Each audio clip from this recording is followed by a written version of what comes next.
Hey there, welcome to the video. I'm Dying Legacy and this is the Dreadcaller build, a Magicka Necromancer for solo content, and it's freshly updated and tweaked for the Firesong patch. The Dreadcaller build has gone through a few changes this patch, namely switching to dual daggers on the front bar. The build hits as hard as ever and has all the survivability you could hope for. This is going to be a quick build guide. We'll be going over the race, attributes, Munderstones, food, potions, gear, skills, passives and champion point slottables. The info will be minimal, so I'll only be going over what's necessary. With the intro covered, let's go over the Dreadcaller build. Starting with the race, it doesn't really matter what you use. Some races do come with extra advantages that work a little better for the build, so if you're looking for suggestions, I'd recommend either the Breton if you're looking for more sustain, the Khajiit for extra critical damage, or a High Elf for extra spell damage. For the attributes, we're putting 64 points into Magicka, and for our Munderstone, when we're doing solo content, we are taking the Lover's Munderstone for extra spell and physical penetration, and when we're doing content as part of a group, we'll be taking the Thief Munderstone for extra critical rating. For our food, we are taking the Clockwork Citrus Fillet to increase our health recovery, max Magicka, and Magicka recovery. You can pick these up at a guild vendor or make it yourself at a cooking station if you have the recipe. This can be rather expensive to get your hands on, in which case the cheaper option is the Witchmother's Potent Brew. The stats are slightly lower and it doesn't give health recovery, but it's a very small difference and it doesn't matter which one you use. For our potions, we are using Essence Spell Power, which grants us Major Sorcery, Major Prophecy, Major Intellect, and it restores some Magicka immediately. We'll be using these for those longer and tougher fights. We can grab these at a guild vendor or make them at an alchemy station.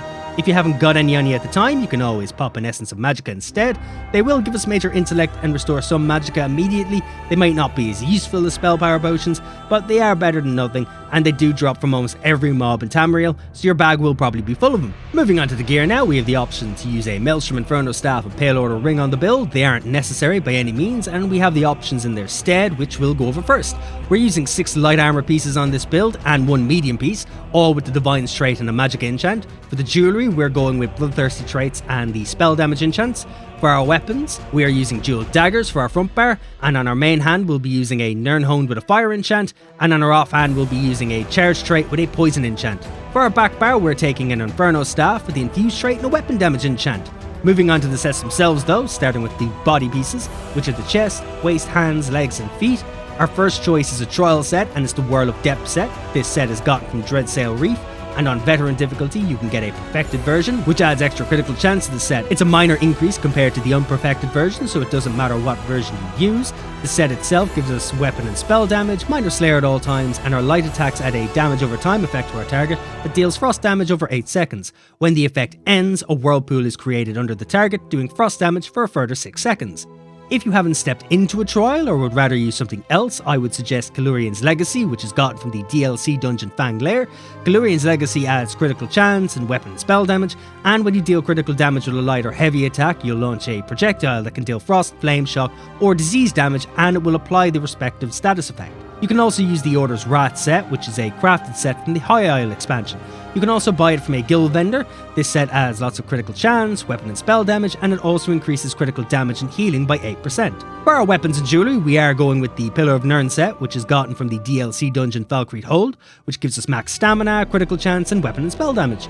And when you deal damage, you'll deal bleed damage to the target enemy and enemies near the target, and cause them to take bleed damage for 10 seconds.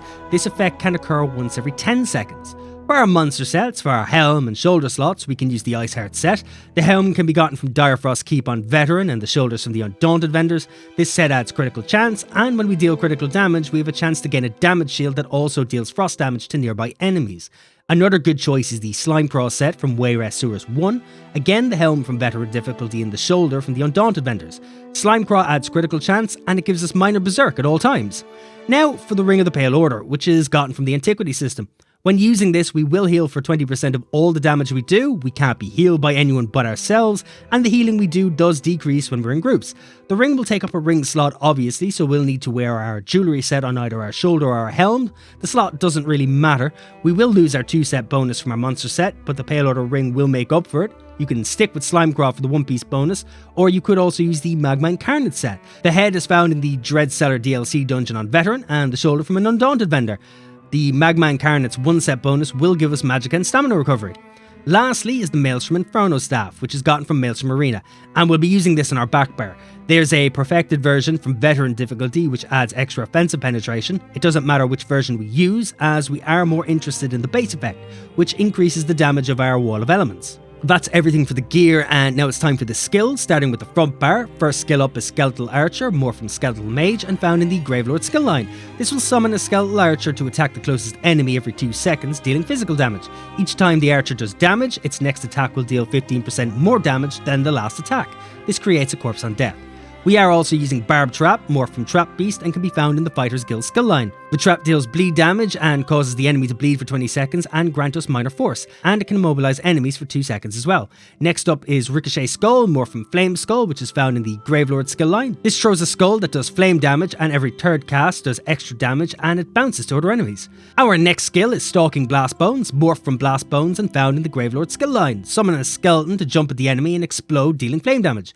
The longer the skeleton chases the enemy, the more damage it does, and it creates a corpse on death. We are also using Mystic Siphon, morphed from Shocking Siphon, and is found in the Gravelord skill line. This drains life from a corpse, dealing shock damage to enemies near it, and it also increases our Magicka, stamina and health recovery, and while slotted it will increase our damage by 3%. For the ultimate on the front bar, we're using Flawless Dawnbreaker, morphed from Dawnbreaker and found in the Fighter's Guild skill line.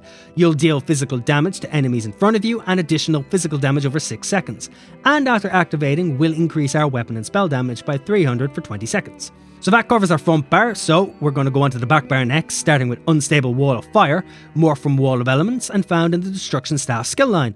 This will create a line of fire in front of us for 10 seconds, dealing flame damage to enemies standing in it. When the skill ends, the Wall of Fire explodes, dealing more flame damage. If you're using the Maelstrom Inferno Staff, this skill's damage is increased. Scalding Rune is next, morphed from Fire Rune and found in the Mage's Guild skill line. This inscribes a rune of fire that when triggered blasts enemies in the area with flame damage and deals extra flame damage over 26 seconds. Our next skill is Harness Magicka, morphed from Annulment and found in the Light Armor skill line. This will give us a damage shield for 6 seconds, and while the shield is active and you take damage, you'll also restore some Magicka. Our next skill is Unnerving Boneyard, morphed from Boneyard and found in the Gravelord skill line. This will pop an AoE down for 10 seconds that deals frost damage over 10 seconds and applies Major Breach to enemies inside it. This will consume a corpse to deal extra damage, and an ally can use the Graveyard synergy dealing frost damage and healing for the damage done. We're also using Spirit Guardian, which is more from Spirit Mender and is found in the Living Death skill line. This will summon a ghost to heal you over 16 seconds, and also 10% of the damage you take is transferred to the ghost instead. This will also create a corpse on death. And finally, for the ultimate on our back bar, we're using Glacial Colossus, morphed from Frozen Colossus. The Colossus will smash the ground 3 times, dealing frost damage. The final smash will stun enemies, and dealing damage also applies major invulnerability. So that covers all the skills, so we're going to go over the passives next, starting with our class passives.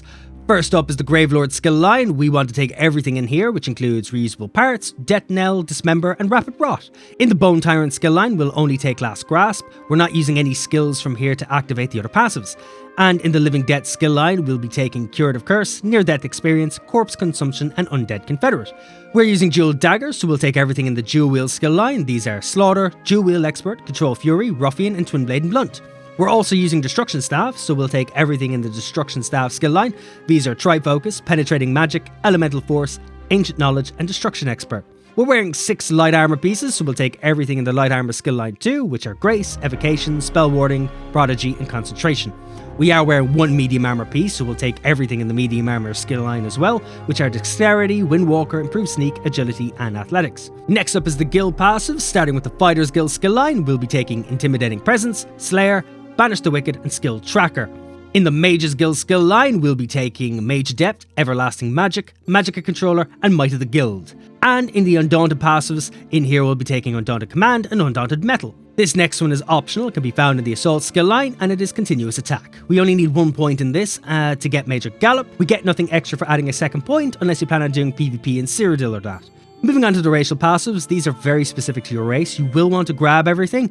You're going to have a read over them to understand them and know where your specific race is coming from, as every race is different. So you're going to want to understand what benefits and advantages you have. You will see that I have some suggestions on screen as we speak. And lastly, one more optional passive, which I would class as necessary, and it's Medicinal Use, which is found in the Alchemy skill line. This causes our potions to last much longer and makes potions outlast their cooldown, so you can always have a potion active. That covers all of the passives, and now we're going to move on to the champion points audibles, and we're going to begin in the warfare tree. In here we want wrathful strikes to increase weapon and spell damage, we want fighting finesse to increase our critical damage and healing, we also want deadly aim to increase our single target damage attacks, and we also want to grab thaumaturge to increase our damage over time attacks.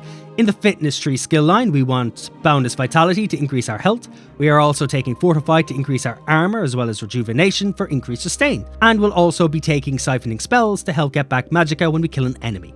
In the craft tree skill line, it'll mostly be down to your own choice, as nothing here really impacts the build, and it's mostly down to your playstyle. But when I'm soloing, I like to take treasure hunter to increase the quality of items I find in chests. I also like to grab ration ear to increase my food duration, and liquid efficiency to give myself a small chance to not consume a potion or poison when I use it.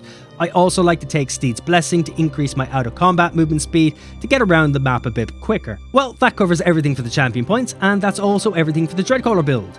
Thanks for watching the video, guys. If you've any questions, suggestions, or if there's anything I could do better, please comment below. Or just let me know if you enjoyed the build, or if you're giving it a go for yourself. And do leave a like on the video if it was any help or use to you. And don't forget to subscribe, as I do builds quite often, as well as other MMO guides and stuff. You can also find me over on Twitch at twitch.tv/dyinglegacy if you prefer to chat to me in real time. You'll catch me playing some manner of MMO over there, usually whatever strikes my fancy. Well, thanks again, guys. Take care of yourselves, and keep being awesome.